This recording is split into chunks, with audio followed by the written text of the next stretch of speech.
Welcome, welcome, ladies and gentlemen. It's I Love Marketing International. Woo-hoo. Fourth day of a marketing conference. Usually people come with little bleary eyes, but I see beautiful faces in front of me. We have a historic day today because we're doing I Love Marketing, which, as we know, is the best marketing conference in the world, today for the first time in English. And we have a fantastic lineup sitting there in the front, guys and girls. It's going to be amazing. In fact, I guarantee you one thing. By the end of today, when you tell your CEOs, your prezese, your CMOs what you've learned today, they're going to be begging you to come back for more. So we will definitely do this again. Now, we have an amazing lineup of speakers today. I can't wait to show you who they are. They are some incredible people doing incredible things from all around the world, and they're going to entertain, amuse, and inform us today. So let's see the beautiful speakers we have. Make some noise for them. Yes, yes, yes.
Well, if you weren't excited, you are now. What a load of beautiful faces, beautiful people with beautiful stories. So I'm going to introduce myself. My name is Patrick Ney. I'm replacing... Have you heard of this guy, Maciej Kautz, before? Never heard of him. But apparently he used to do this in Polish. Well, the I Love Marketing team said, we'll give someone else a try for once, for the first time in I Love Marketing history. And I'm really glad to be with you. I've been living in Poland for the last 13 years, so I speak a little bit po polsku. And if we're going to speak in Polish, we can do that for a little bit, but we'll try and do everything in English. By day, I'm a co-owner of a company called All About Parenting, and I've been working in marketing and PR in Poland for quite a long time. So I'm just as interested in everything we're going to hear today as you will be. Now, we are lucky to put on an event like this. It isn't easy, as you can imagine. The team have been working really hard, and we are supported by a whole bunch of beautiful, beautiful partners. I'm going to talk a bit about them, okay? So listen up nice and good. This is important information. We are lucky enough to be sponsored by our partners, Pluxee. Pluxee are an HR, marketing, and sales fintech that provide benefits and tools that boost sales, lunch cards, Christmas gifts from an employer, rewards, 1212, for loyalty or excellent sales performance that allows you to enjoy everyday pleasures. Pluxee would like to invite you to their stand. We're going to talk about the stands in just a bit, where you can find pleasant, guaranteed prizes and take a little breather. Now, as you know, we're also a very ecological conference. I've lost my water bottle. I hope every single one of you have got your beautiful water bottles from the most amazing company in the world. It's Brita. What we're trying to do here is make sure this is obviously a very ecological and climate-friendly, planet-friendly organization. So make sure you're filling up your water bottles, stay hydrated, stay inspired. Thanks to Brita, you can do that today. We're also very lucky that we have some fantastic smells in this particular room today. The smell of success, the smell of marketing, the smell of knowledge, and some beautiful smells by our partner, Aroma Project. Aroma Project have got a stand out there. Make sure you go and visit them. And after sweating hard knowledge, you may enjoy their beautiful smells there. And finally, we're lucky enough to have in our VIP zone, for all of those with you with VIP Identificatora, Body Chief. If you have been looking at your body this year and thinking, I need to work on this more than I need to work on my front of funnel, or back of funnel for that matter, well, you can do that with Body Chief. You're going to lose weight, you'll feel better, you'll be more inspired, you make more money, and your life will just be happier. So, can we hear some noise for our beautiful partners, ladies and gentlemen? Thanks to those wonderful people. It's going to be an energetic conference. I love you already. I can barely see you, but the sounds you're making with your hands are fantastic. Well, I'd also like to give you just some brief information, okay? So you guys will remember. Some of you are I Love Marketing experts. Some of you are fresh here today. Remember that we have the amazing I Love Marketing application. If you haven't downloaded it already, the team are going to show you how to do it, but you can always go out to our magnificent stand out there. We've got beautiful I Love Marketing people, and they'd be happy to help you. There's an information stand, because there's some important things that you're going to be doing. After every single speech today, you can vote and give those speakers up to 6 points if you think they're good, just like in a Polish school, or down to 1 if they're bad. It's your decision. You decide. That's what makes this conference so amazing. And at the end of the day, we're going to be doing the prizes for those speakers as well. So who will win the magic prize? You decide. Now, the other thing is, not just that, as if this conference wasn't good enough, you can also go to all of our partners and our sponsors and everybody else, and you can also win prizes too. It's called Gryweryzacja po polsku, and it's gamification in English. And what you need to do is go up to each of the stands, use your amazing I Love Marketing app, and you can even win some magnificent prizes today, including being able to go to the next I Love Marketing conference for free. All you have to do is go and visit the partners and the sponsors for today. Take fun. It's really awesome, and you'll do that. So I think I've covered everything today, but if I haven't, I hope my ear is going to tell me, because I believe that means we're going to start today's conference. Are you excited? Yes. Even if you're not, we still have to start. It's going to be amazing. It's going to be magical. And to begin today's conference, I'm super excited about this. We have an amazing speaker, somebody who's full of ideas and stories. Jack Vincent will be talking about storify your pitch, make it a thriller. Now, I'm quoting him.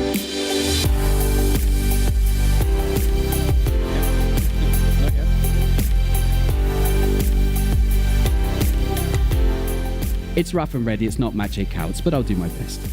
Jack has had a wild journey, a crazy career path from magazine editor to marketing the Olympic Games and the ATP Men's Tennis Tour to sales trainer and pitch coach. And now, at this spectacular young age in his life, Jack has circled round to being a screenwriter and a film director. In fact, Jack will be shooting a film in Poland later on next month, and he's pitching a thriller to major movie producers. Ladies and gentlemen, make some noise for the first speaker of the day, Mr. Jack Vincent.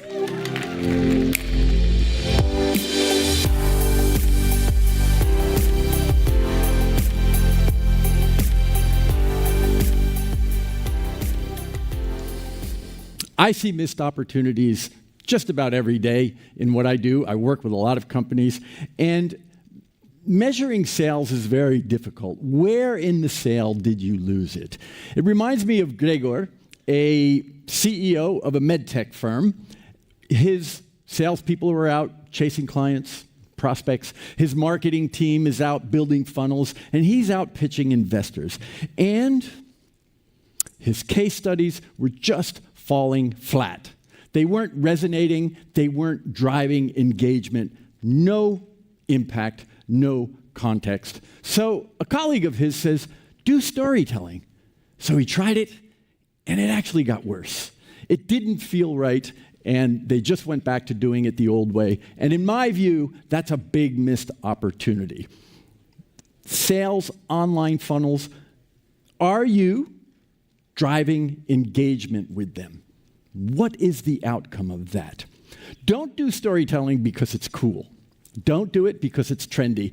Don't do it because people say it touches emotions and that's where you want to be. Although that's not a big problem to touch emotions too. In fact, it's very important.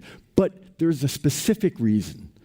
Don't even bother with storytelling unless you know why you're doing it. Specifically, what do you want to achieve with your story? Very specific. Close deals, not good enough. Closing for the buyer is an internal thing. And salespeople and marketing people to get people engaged, it's an internal thing, closing. It's emotional. There's a lot of internal resistance, uncertainty, fear. Storytelling is an external thing. Storytelling plants a seed of aspiration, of vision, a hope. So we have fear and hope. The story should come to plant the seed, plant the vision, use it in your opening, or if you need to, if you see something's happening in your engagement or in your conversation, to transition the conversation with a story, but not for closing.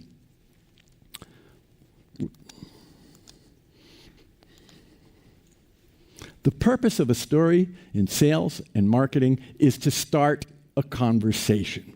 Paradoxically, we're talking, But the end goal there is to get the prospect talking. We trust people who listen to us more than we trust people who tell us how good they are.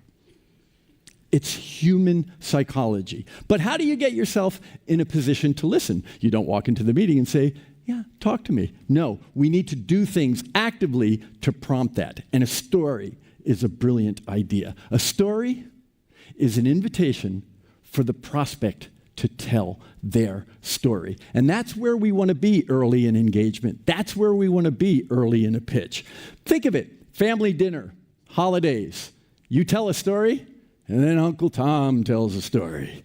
Okay? And as annoying as that might be at the family dinner, in business, it's brilliant. That's where you want to be because prospects trust us when we listen to them. So if we tell a story of an existing previous client who had success because they did business with us, you may get the reaction of, Jack, it's a little different here. Now, as salespeople, we don't say, I know. We say, oh, I'm sure. Tell me what's going on here. And they will tell you their story. Your story is an invitation for the prospect to tell their story. But you need a well-crafted story. A storified pitch provides, emotional impact. They get under our skin. This is good. Don't throw the baby out with the bathwater. You hear it all the time. We're wired for stories. But in sales and marketing, a story also provides what I don't hear enough people saying. It also provides context, rational context. Make the emotional connect with the rational. How do I know the value of your solution if I don't know the full situation of previous clients that you've worked with? When I know where they were and where you brought them, now I'm starting to see the value. And it's a driver for a conversation with direction and focus. But it's got to be well crafted. Now, I'm an accidental marketer. My first love was writing, and then I hit puberty, and it was all downhill after that. But it wasn't just puberty. It was a career. I moved to Barcelona. I was smoking a pipe and working on a manual typewriter, and I was licking envelopes, putting stamps on them. This is a long time ago. And putting them in the post and waiting for answers from New York editors. That was tough. But what did happen is I did get into marketing communications and then sales and marketing, business unit leadership, and off I went selling Olympic sponsorships and ATP men's tennis tour. And then I came back to writing. I've got a couple of books out, and now I'm doing screenwriting and directing, and it hit me like a bus. It hit me like a bus that the components of a pitch come right out of screenwriting. Come right out of thrillers. How do we apply them? Hollywood does not take people's stories just because they were inspired. Creatives have to pitch. So how do they pitch? Producers, investors, what do they want when they're pitched? Well, two things. First, they want a killer log line, the big idea that grabs your heart, yet informs you of where this plot is going. It's a promise, just like a brand.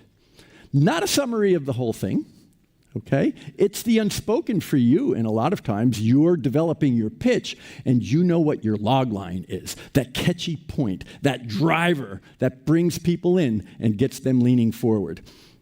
It's the poster on a movie. I have a short out, working on another one that we're going to shoot next week, but when the director, I did that as the screenwriter, now I'm doing it as a screenwriter-director. When the director and I were out pitching for resources to get people to be director of photography, to get involved, they want to be convinced too. And the director was kind of like telling the whole story, and people were like, okay, I think I get it. And when we went into another pitch, I said, let me handle this. You don't know how our business works. I have heard that so many times in my career, from med tech to investment to everything, okay? But it all comes back to the same thing. So we walk in and they said, well, tell us a little bit about the film that you're making. And I said, An influencer has an online affair with a married woman, and he discovers that betrayal is a double-edged sword. Oh, where's that going? Curiosity, bang, right in there. Okay? Leaning forward. What is this? Where is this going? I'm in. So what is your log line? What is your magic? How do you add value to your customers' lives? Now, what I'm putting up here is just an example. It's probably a little too complicated. You know your stuff better than I do, of course. But what is at the essence of where you bring value for your customers? That's where you want to be. This is an example. You might say, that's a little too wordy, and I can get to the heart of mine in 11 words. Bang, do it. If it hits here and engages this. So where do we go from here? What is the storified pitch? What is the mechanics? What are the mechanics behind the art, the craft of storytelling? So I said what producers want. They want a really killer logline. But what do they need? When they look at a screenplay, they're looking for things. And it's this, several of those are what you can take and put it into your pitch. It needs structure. There is beauty in structure. There is absolute beauty in structure. Look at this. It keeps your killer message. It keeps it clear. And the paradox of structure is that it allows you to go wild within that structure. Creatives at communications agencies and advertising agencies, they don't want a brief that's all over the place. They want it real tight. It's called a tight brief. Okay? And when they have that, they go, got it. And within that brief, we're going to go wild and we're going to nail it. But it needs to be crystal clear. So once you know that key message, structure is your roadmap.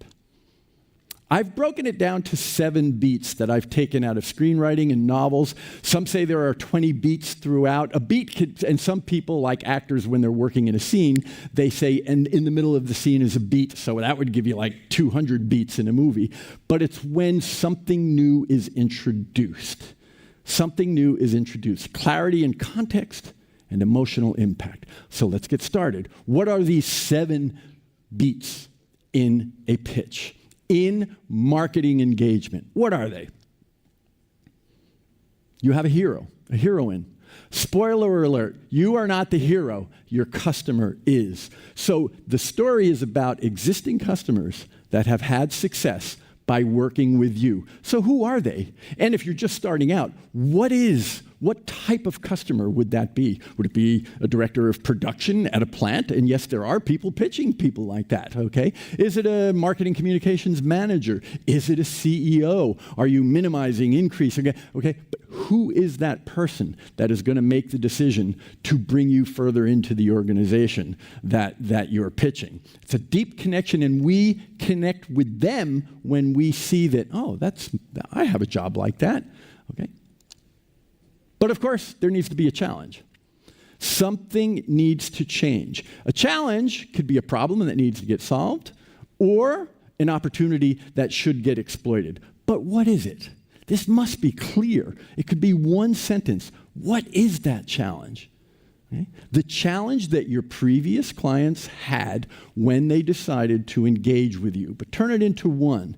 And again, if you're just getting started, what is the challenge that your ideal customer has when they say, let's take a meeting with them because we need to solve this? But challenge alone is not drama. Drama is a stake. What's at stake? What are the consequences of getting it wrong? You can work this into your story. One sentence is all you need. Okay? If this happens, then what? Where will you be a year from now if you don't act on this? Where will you be next month if you do it wrong? Okay? Consequences. That is where the drama is. Emotion, focus, and punishment or payout. And of course, there's a villain. Now, in a business story, a villain doesn't need to be Darth Vader. It doesn't need to be Lord Voldemort in Harry Potter. It doesn't need to be Agent Smith in The Matrix. It could be competition changing faster than we are, legislation in Brussels, technology, okay? External things. It could be an internal thing. hesitation to make a decision. Okay? These are plot points, okay? What is that villain? Sometimes the villain is internal. So now the hero, the heroine starts to cook something up in your story. And they try a few things and it doesn't work the first time before they engage with you. Just like a movie, just like a thriller novel. They try it and it goes wrong. The villain has some influence on it and it gets worse. That happens in business. Before they met you, they tried a few things and it got worse. Tell that story. And slowly you can say how you entered into this and how your solution started bringing them toward a happy ending. Now you are part of the plot, and now you can introduce yourself.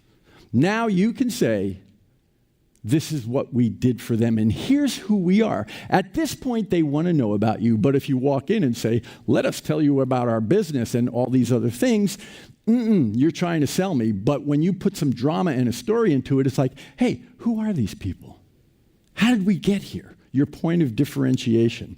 And then there's the theme, lesson learned, moral of the story. So they did 17% better within 6 months and 75% better, whatever. You know your log line. This comes back to the log line, but you're using it in the context of your customer's story. That previous customer who went from here to there and had a happy ending. Be clear on it.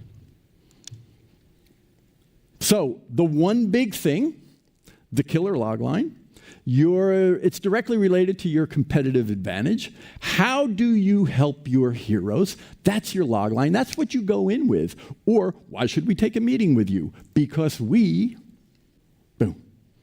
Oh, okay, maybe we need a meeting with you. That needs to be at the base of what you're writing. It doesn't need to come out in the beginning of crafting your pitch.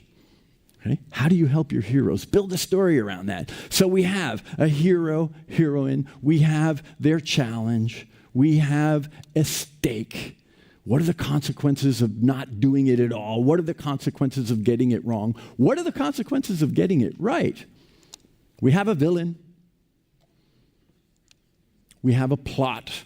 You start working your way into the plot, and you are the mentor. Now is the time to introduce that. Which all comes back to the resolution and the log line, okay? The money shot, the essence, the why you are in business. Hopefully it's to help people. It's to help customers. I like to say that in any pitch, in any marketing engagement, you and your team have 4 roles: screenwriter, director, producer, and the actor. Okay? The 3 latter ones always say they won't work on it in a film. You won't get actors, you won't get directors, you won't get producers unless the story's good. And I believe that that's the same way with your marketing efforts. A story won't close a deal, but it will open one brilliantly with focus and direction. And then questions, but not their questions, your questions. That's where, if you get finished with your story, you say, are you guys up against something similar here? Where are you? And they'll tell you their story, because we trust people who listen to us more than we trust people who tell us how good they are. So that's what we want to do. We want to use our story to get them talking.